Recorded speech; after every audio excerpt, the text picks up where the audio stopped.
La plénière ouverte ce matin à l'Assemblée nationale est consacrée à la situation sécuritaire. L'exposé est fait non pas par le chef du département ministériel en charge, mais par le chef du gouvernement lui-même.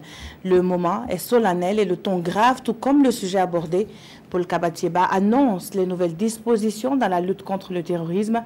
La synthèse avec Lassina Ouattara et Estelle Judith Sokba.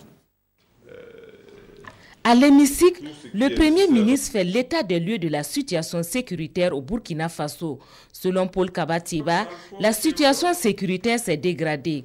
On dénombre 69 victimes, dont 35 des forces de défense et de sécurité, suite aux attaques terroristes perpétrées sur l'ensemble du territoire du 1er janvier 2018 au 15 septembre dernier. Ce bilan représente, selon lui, plus de 50% du bilan total depuis 2015. Au vu des modes opératoires utilisés par les terroristes dans la région de l'Est, la situation est aujourd'hui plus que préoccupante et pour le Premier ministre, il faut agir vite et bien pour contrecarrer l'ennemi commun. Pour ce faire, il annonce les mesures prises par le gouvernement. Le président du Faso a décidé d'ailleurs de réunir le Conseil supérieur de défense toutes les 2 semaines jusqu'à nouvel ordre.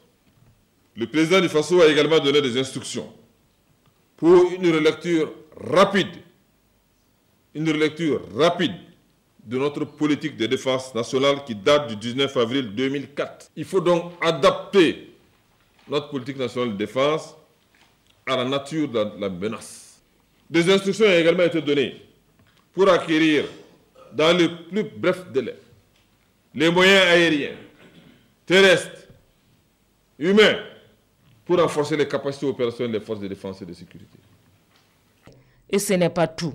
L'action militaire ne saurait constituer l'unique réponse. C'est pourquoi il est nécessaire de continuer à mettre en œuvre le plan d'urgence pour le Sahel, le PUS, qui a été conçu avec une enveloppe globale de plus de 450 milliards de francs CFA et que nous continuons à opérationnaliser cette année pour couper les terroristes des populations, pour empêcher les terroristes de nager comme des poissons dans l'eau au sein de nos populations.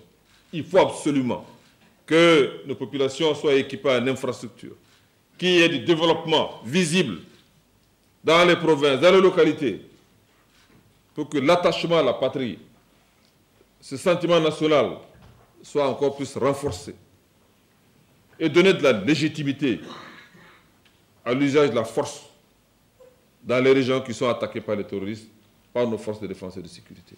La phase des questions-réponses reprend demain mardi 18 septembre. En attendant, le Premier ministre invite l'ensemble des Burkinabés et surtout la classe politique à taire les divergences et militer pour la défense du territoire national.